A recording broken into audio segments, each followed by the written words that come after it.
Shalom, shalom. It's been a few weeks since I taught.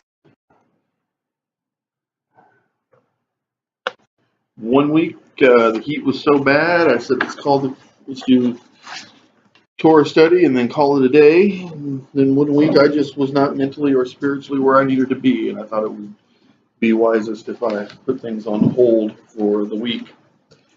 So we are in Ezekiel, the 12th chapter this week, picking up where we left off a few weeks back. So far, we have seen Ezekiel's, or we've read about his great visions. We've read about the Mashiach appearing to him in the pre-incarnate form. We've talked about the symbology there. We've talked about the symbology of the great block and that represented the city and the mock siege and the days that he laid on each side of his body, bound, apparently in the spirit. We've talked about how, because no one in the land would listen to him, Yehovah said to him, go out and preach to the mountains and to the streams and to the trees and to the rivers and preach to the stones. And that's a foreshadowing of when Mashiach would say, you pride yourselves in being sons of Abraham, but these very stones could come up and I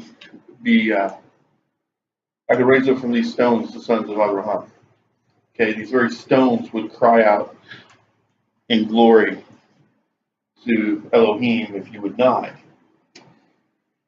And that was an allusion back to this book of Ezekiel. So in chapter 12, it picks up,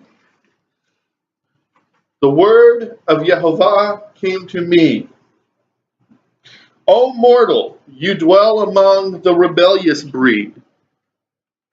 That's some pretty hard words considering he dwelt among our ancestors. Every person sitting in this room is descended from the same bloodlines as the people to whom he was speaking. Now, perhaps not of the same tribes of whom he was speaking, to those to whom he was speaking, but of the same nation. Okay? That nation being Yisrael.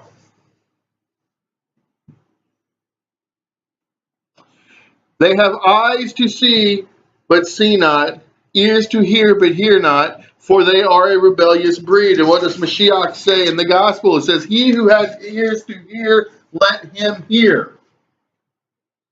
He says, if you are not one of the rebellious of heart, if you are one whose heart is for the covenant of Abraham, the covenant of Yitzhak, the covenant of Yaakov, if you have that heart, listen. If you don't, I'm going to go and speak to someone who will. It's kind of like that picture story he gives us a parable. He says, behold, I stand at the door and I knock. Notice he doesn't say I come barging in. He doesn't say I take over. He says, if you open the door, you invite me in, I'll sit down with you.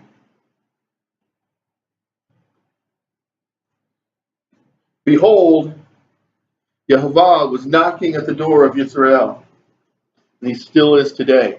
And the majority of Yisrael still refuses to open the door.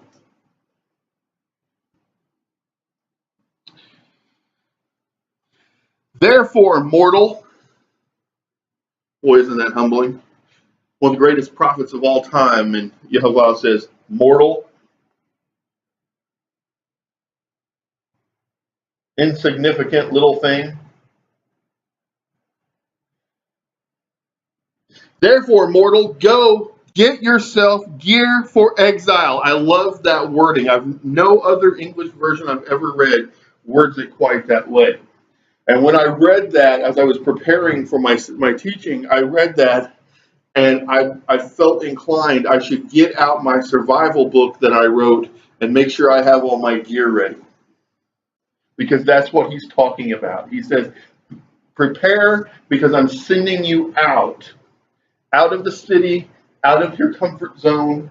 You think about that, it's not just the comforts of life, out of the comfort zone, because they were going to go someplace where they had two choices: trust Elohim or trust the world.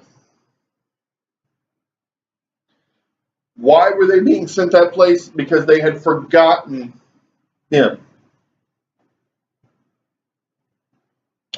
And go into exile by day before their eyes.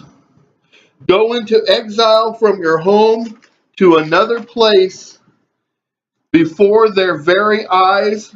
Perhaps they will take note, even though they are a rebellious breed. He says, you know what? They have done these horrible things. They have committed these abominations. They have turned their backs on me, and I still love them. They are still my children. I remember my promise to them, only they have forgotten their promise to me.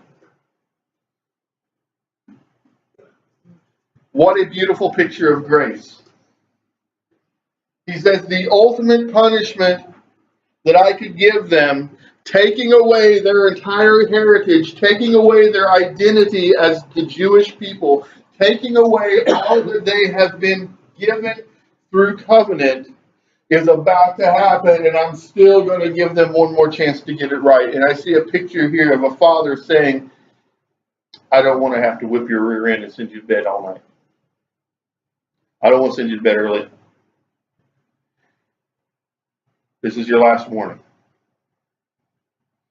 If you don't want to get your butt whipped, go to bed early and have a ton of extra chores tomorrow. You better admit what you've done, and we better get it right. Are you listening? That's what Elohim is doing right here with his children. That's what he's doing with us today.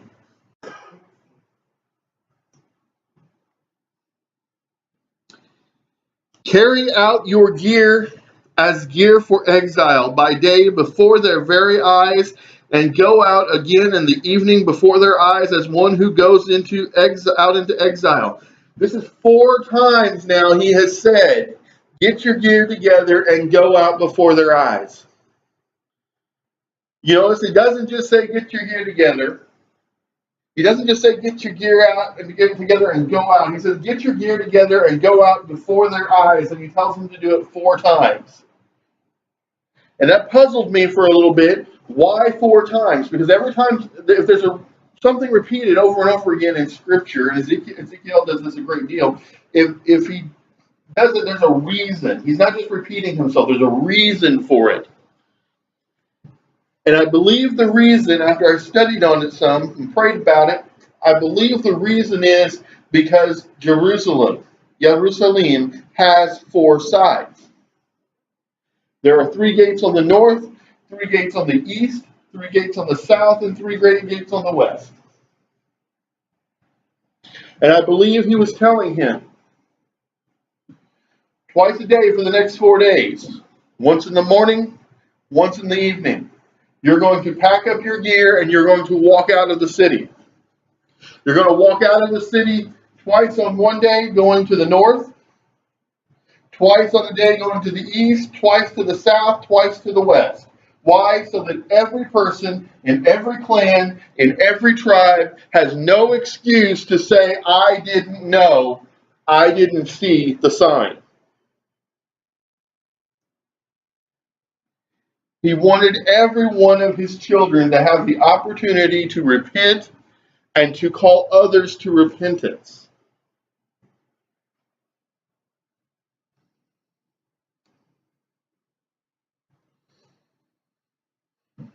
Before their eyes, break through the wall and carry the gear out through it.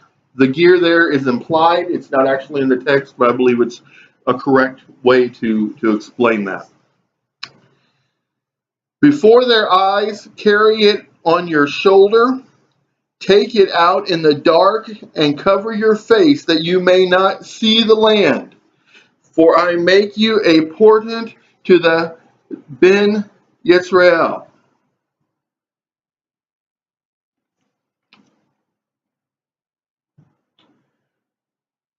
Don't just carry it out, Ezekiel.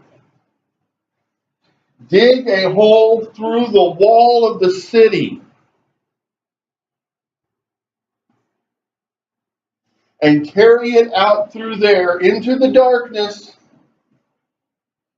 with a veil across your eyes so that you cannot see the land. And he's saying to the people, if they will pay attention, you are not going to go out of here in ease. You are going to go out of here in labor. You are going to go out of here in struggle. And I am going to hide from your eyes the land of the sacred covenant. You will be carried away to a place where your children and your children's children will only dream of the Holy Land based upon the stories that you have told them, and it will be your fault because you did not listen, because you did not see the sign of this man and turn back to me. And in this fashion, Ezekiel is very much a typology of Mashiach, because he came into the world carnate in a terrible time of when the majority of Israel was turning to Rome.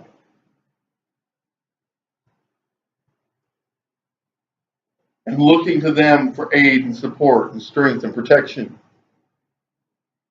And because the majority of Israel refused and still refuses to see Mashiach for who he is, to see the sign of this man, they remain in spiritual captivity. They remain in spiritual Babylon. I did just as I was ordered. You know, he doesn't say I did as he asked. This doesn't say I did as he suggested. I did just as I was ordered. I took out my gear by day as gear for exile, and in the evening I broke through the wall with my own hands. In the darkness I carried the gear out on my shoulder, carrying it before their eyes. In the morning the word of Yehovah came to me. O mortal, did not Ben Yisrael, that rebellious breed, ask you, what are you doing? Surely there were some people in the crowd who said, man, what are you doing? This is just plain weird. This is kind of like that laying on your side by the block thing. They probably talked to each other and said, he's kind of peculiar.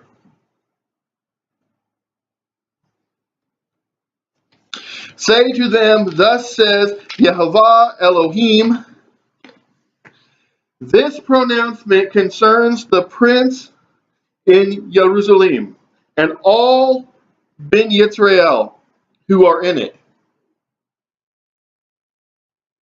You know, it doesn't say all of Ben Yisrael now. It says all of Ben Yisrael who are in Jerusalem. Say, I am a portent for you. As I have done, so shall it be done to them. They shall go into exile, into captivity. And the prince among them shall carry his gear on his shoulder as he goes out in the dark. He shall break through the wall in order to carry his gear out through it. He shall cover his face because he himself shall not see the land with his eyes. I will spread my net over him, and he shall be caught in my snare. I will bring him to Babylon, the land of the Chaldeans, but he shall not see it, and there he shall die. He shall not be free to roam his land of Israel. He shall not be free to roam the land of Babylon. He will be held captive until the day he dies. And all those around him, his helpers and all his troops, I will scatter in every direction, and I will unsheath the sword after them. Then, when I have scattered them among the Goyim, that's what that word is there, Goyim, the Gentiles, and dispersed them through the countries, they shall know that I am Yehovah. Interesting there. The word Goyim is translated here as nations, meaning foreign nations, not Israel. And then he says the countries of those nations. See, we have this concept. It's an American concept.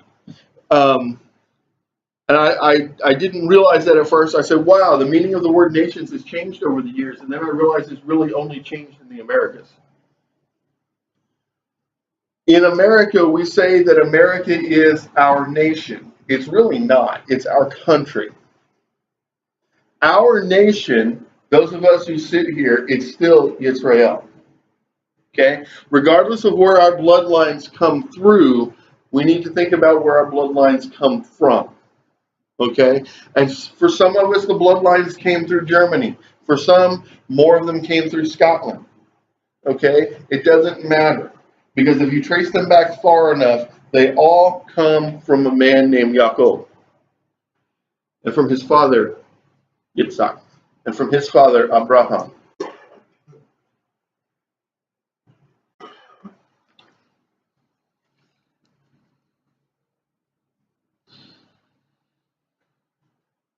But I will spare a few of them. Isn't he gracious?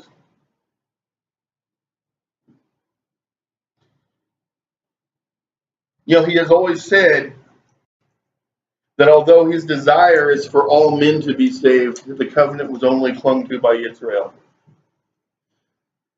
beginning with Abraham and then down into Israel. And he has always said that it's his intention for all of Israel to be blessed, but he said only a remnant would ever truly have that blessing because only the remnant would cling to it. But even in this terribly dark hour, Yehovah shows us that he remembers the promise. But I will spare a few of them from the sword, from famine, and from pestilence, that they may recount all their abominable deeds among the nations, the Goyim, to which they come, and they shall know that I am Yehovah. Now, what is he talking about here? He's talking about people like Daniel, who prayed, forgive us, for we have sinned against you. Our fathers did this. See, that's the harder end of the pill to swallow when it comes to cultural responsibility, bloodline responsibility. It's really neat when we have Pesach, and I tell my children, when I was in Egypt, when I was in Mitzrayim, when I was a slave, and we always say that that's so that we never forget to tell the story, and that it never ceases to be real to us. And so that we always remember that we too can be slaves to the sins of Egypt, the sins of Mitzrayim. But the hard part of that to swallow is if we can cling to the understanding that I was in my father's loins and he was in his father's loins and he was in his father's loins all the way back to Mitzrayim and beyond, then we also have to cling to the fact that we were in our father's loins when they were committing sin. That we are a continuation of them. We are an extension of them. That's why original sin can become our sin.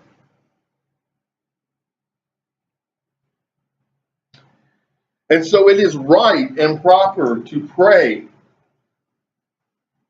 and say, Elohim, I am sorry that my fathers were not true to you. That they abandoned your covenant, that they became Catholic at the edge of a sword so as not to find death for their Jewishness.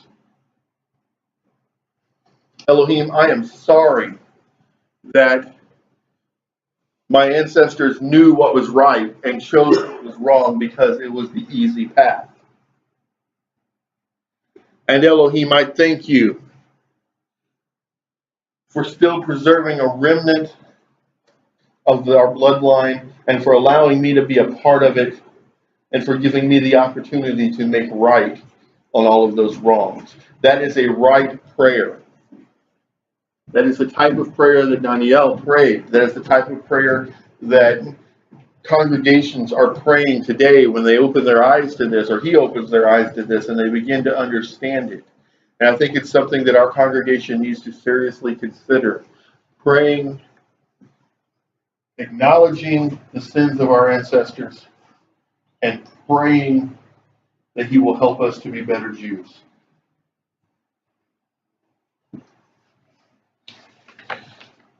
The word of Yehovah came to me, O mortal, eat your bread in trembling and drink your water in fear and anxiety.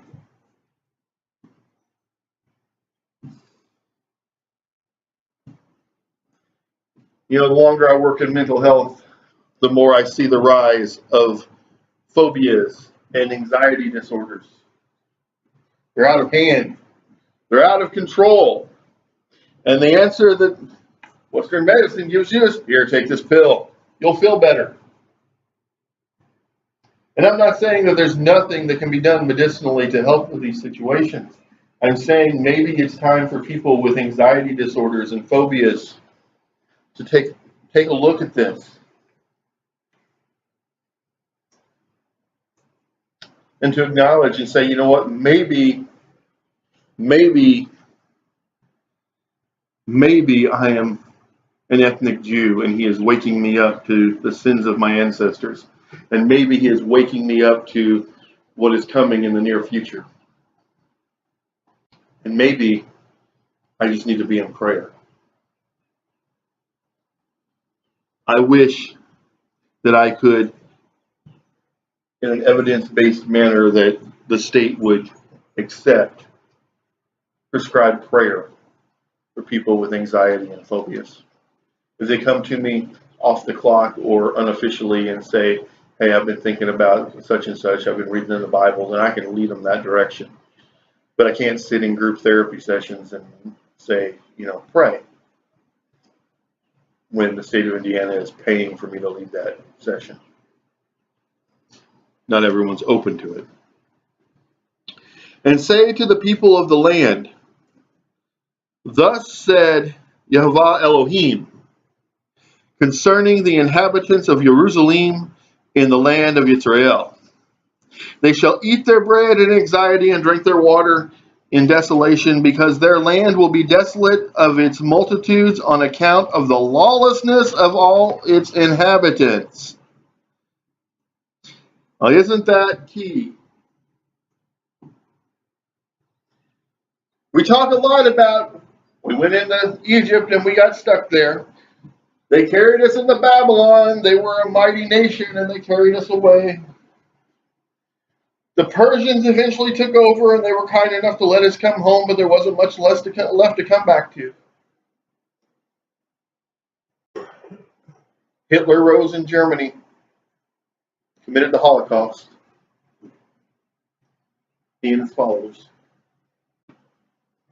And you know what I almost never hear Jewish people say?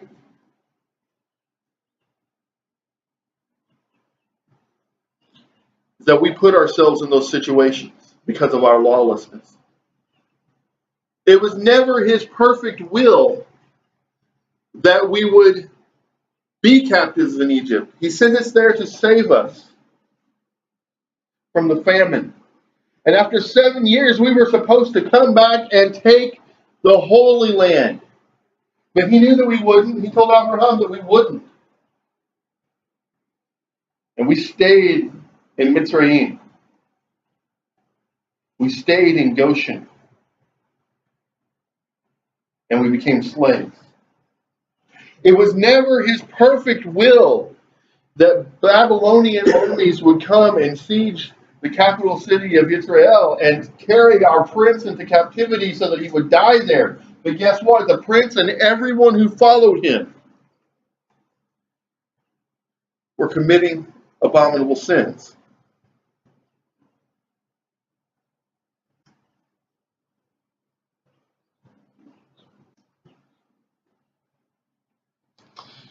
The inhabited towns shall, well, let me back up there.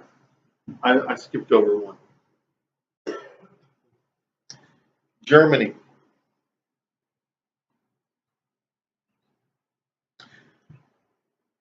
The first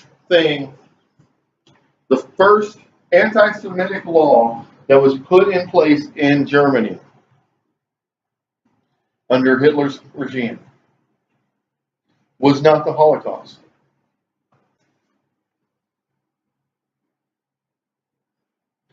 The first anti-Semitic law that was put in place in Germany by Hitler's regime was a law that said that Jewish businesses could not be open on Saturdays.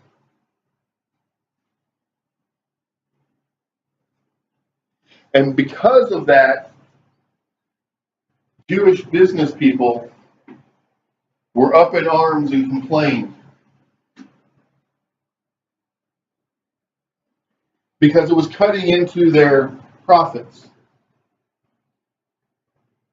Because they were used to having that extra day to do business.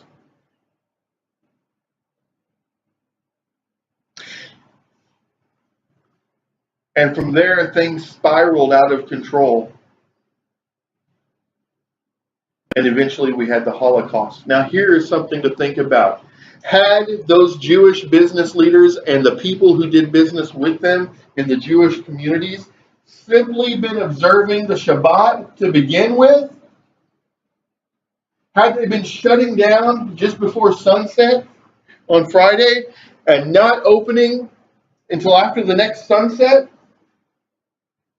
had they been honoring the covenant that was given to us,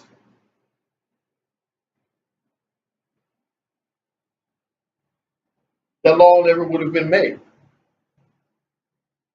Now they might have said, well, we're just going to make shut down on Fridays too. In which case I would say if they would have just trusted Elohim, realized that most of their business came from other Jews, and if the other Jews couldn't buy and sell on that day, because of law, they would just come on a different day. But what it comes down to is they weren't honoring Shabbat.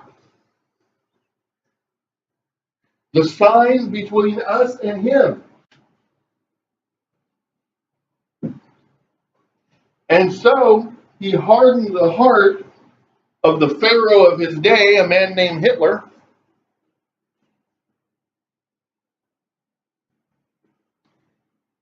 so that there was an anti-Semitic law that said that we couldn't do business one day of the week. So that he thought he was hurting us economically.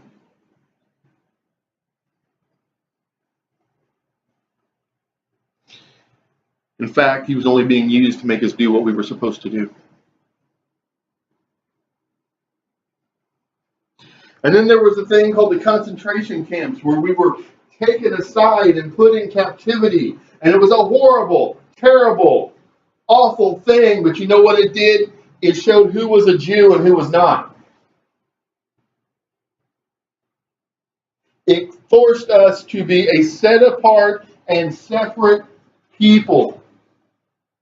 And in almost every concentration camp, a yeshiva was set up in one of the barracks.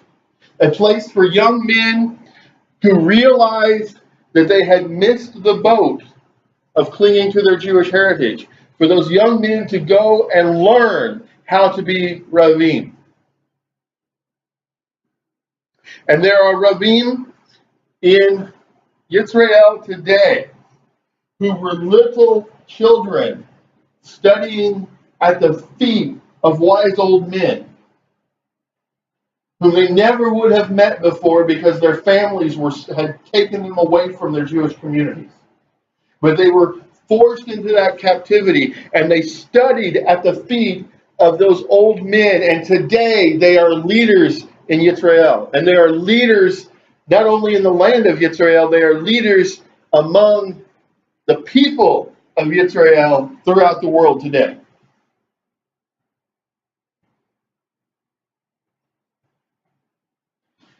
We would not keep Shabbat. He forced us to keep Shabbat. We would not be set apart and separate and study his word. He forced us to be set apart and separate until we had nothing to do but study his word.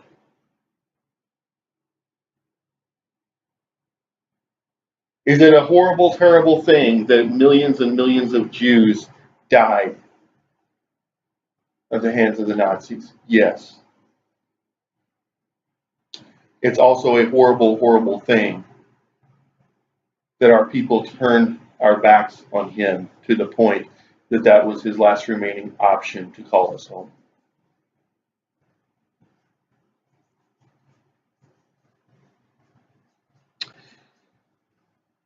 The inhabited towns shall be laid waste, and the land shall become a desolation. Then you shall know that I am Yahovah. And you know what?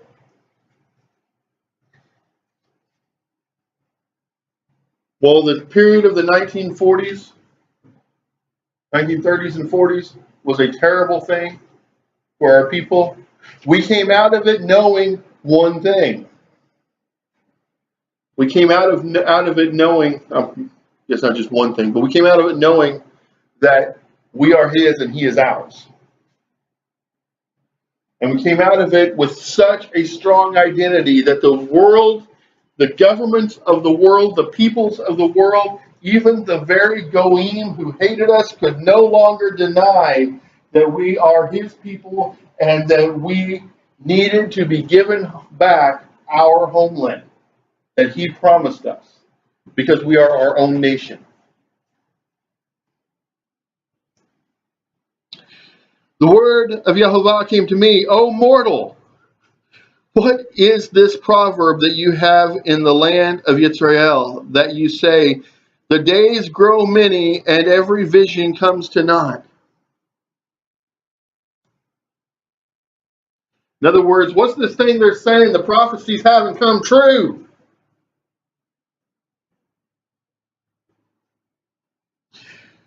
Assuredly say to them, thus said Yehovah Elohim, I will put an end to this proverb. Does y'all want to see some prophecies come true? I'm about to do it. You know, there's nothing about this punishment that they're about to go through. There's nothing about any of the exiles that we have been through. There's nothing about the Holocaust that we went through that wasn't told to us in the Torah. If you do this, I will bless you. If you do this, I will curse you. If you do this, I will give you the land. If you do this, I'll take the land away. If you do this, you will be blessed and multiply. If you do this, I will destroy you until only a remnant remains. It shall not be used in Israel anymore. Speak rather to them. The days draw near and the fulfillment of every vision. For there shall no longer be any false vision or soothing divination in Beit Israel. But whenever I, Yehovah, speak what I speak, that word shall be fulfilled without any delay. In your days, O rebellious breed, I will fulfill every word I speak, declares Yehovah Elohim. And a lot of people say, oh, but then later there were prophecies that haven't come true yet, so this must be a false prophecy. Woe to those who think they're smarter than Elohim. He says all of these things that Ezekiel is saying are about to come true. Not every prophecy there ever was, and not every one to ever come is about to come true right here. Everything that Ezekiel is saying is about to come true in the lifetimes of the people who are hearing it.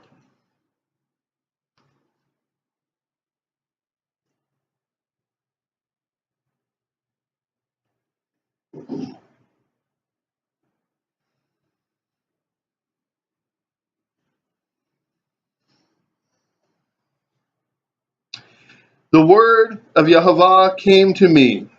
See, O mortal, Yisrael says the vision that he sees is far ahead, and he prophesies for the distant future. They were comfortable. Being comfortable is not a good thing. Assuredly say to them, thus said Yehovah Elohim, there shall be no more delay. Whenever I speak a word, that word shall be fulfilled, declares Yehovah Elohim. And what a note to end on. Everything he's about to say is about to happen. Everything he's been saying through this prophet is about to happen. And we'll see you next week. Same prophet time, same prophet channel. Do we have a midrash on this? Yes, brother. I still say these words are for us today. Right now, what you just told us is an absolute fact. Mm-hmm. We need to be prepared, we need to be ready, mentally, physically, emotionally, spiritually, and physical things ready, because I really believe this is the second fulfillment of Ezekiel in our day. I don't know that I would call it second fulfillment. I would call it the world has gone in the same direction today as it was going in that time, and the nation today is as blind to the truth as it was in that time. And I think we have the same sort of thing coming very soon. Yes. The prophecy is tied Mm-hmm. so this is the second real true fulfillment of it. That's what I believe. I don't think Ezekiel ever delivered this message to the Israelites. It was supposed to go to Israel because, from what I understand, from the time he was ready to deliver it, they already got into captivity. It was never delivered. It's all there today. That's what I believe. That's my opinion. We could argue that all day long. I don't think either of us would convince the other one. I do believe it's for today. I believe it was also for that time. And you believe that it was saved for today. You know, I believe that in a sense it was also for that time, but he didn't get it delivered from that. But other prophets had. Jeremiah and warned them, and warned them, and warned them. And Jeremiah and Ezekiel, Mary. I always forget how to say Jeremiah in Hebrew. Yirmiyahu. Thank you, brother. Thank you. Yirmiyahu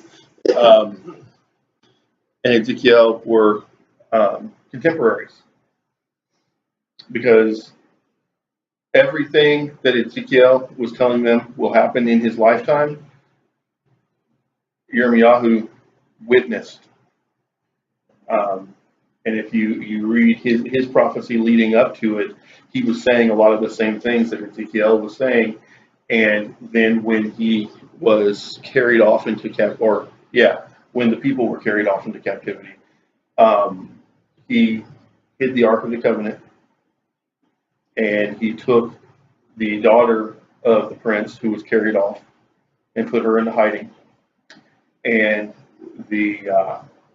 he wrote the Book of Lamentations, where he talks about seeing Jerusalem after its fall. So we know that they were contemporaries, and if they were both hearing the literal word of Yehovah, they were both preaching it throughout the land. they probably knew each other quite well. Okay, that would be like, I mean, in a place the size of a few counties here in Indiana, um, you know, the likelihood that Brother Mellick and I would just never meet each other. You know, it's not going to happen. They may not have traveled together and been best buddies or anything like that, but I'm sure that they had some sort of interaction. It's just my guess. You have midrash, brother? I heard everything. I'm interested on that. Look,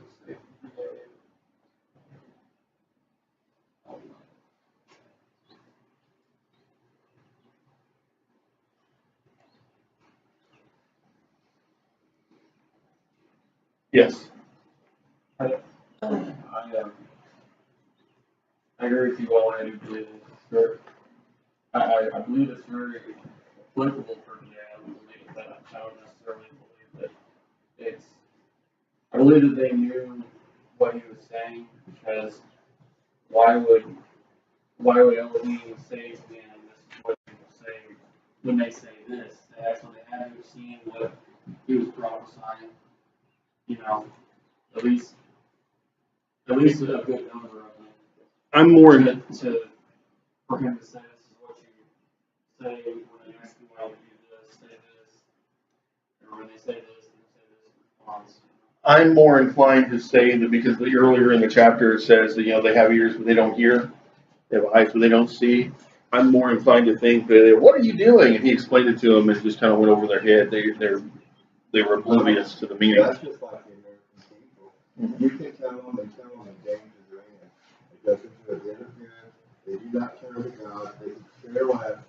You try to warn them. You need to wake up. The time is short. It doesn't do any good because they close their minds. God is not working with them. God is allowed to go to sleep. The British people are asleep. The Northwest Indians have gone to sleep. We're being invaded. Millions and millions. When the time is right, believe me, it's going to be just like in those days, like in the time of Ezekiel and Jeremiah. People are going to be frightened to death, but they don't know what to do. Anybody else? I just don't.